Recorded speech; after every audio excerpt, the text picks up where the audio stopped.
ஒருத்தர் என்ன பண்ணாருங்க, தன்னோட வீட்டை சுற்றி ஒரு வெள்ளை கலரில் ஒரு பொடியை தூவிக்கிட்டே இருந்தார். அப்போ எதிர் வீட்டுக்காரர் பார்த்துட்டு கேட்டார், இது என்னப்பா இது, உன் வீட்டை சுற்றி என்னமோ பொடி தூவுறியே, என்ன பொடி அப்படின்னு கேட்டார். இந்த பொடியை தூவுனா புலியே வராது வீட்டுக்கு, அதுக்காக தான் இந்த பொடியை தூவுறேன் அப்படின்னாரு அவர். அப்போ எதிர் வீட்டுக்காரர் கேட்டார், நம்ம ஊரில் தான் புலியே கிடையாதே, அப்புறம் எதுக்கு நீ தூவுற அப்படின்னு கேட்டார்.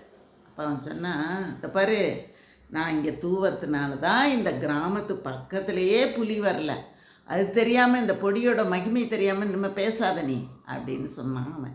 இந்த மாதிரிங்க ஒரு சிலர் என்ன பண்ணுவாங்க, முழங்காலுக்கும் மொட்டை தலைக்கும் முடிச்சு போடுறது அப்படின்னு ஒரு பழக்கம் உண்டு. இந்த மாதிரி எதையாவது ஒன்று செய்வாங்க, அதுக்கு என்ன அப்படின்னா சம்மந்தம் இல்லாமல் அதுக்கு ஒரு காரணத்தை சொல்லுவாங்க. இந்த மாதிரி இருக்கக்கூடிய மனிதர்களும் நம்மளை சுற்றி இருக்காங்க.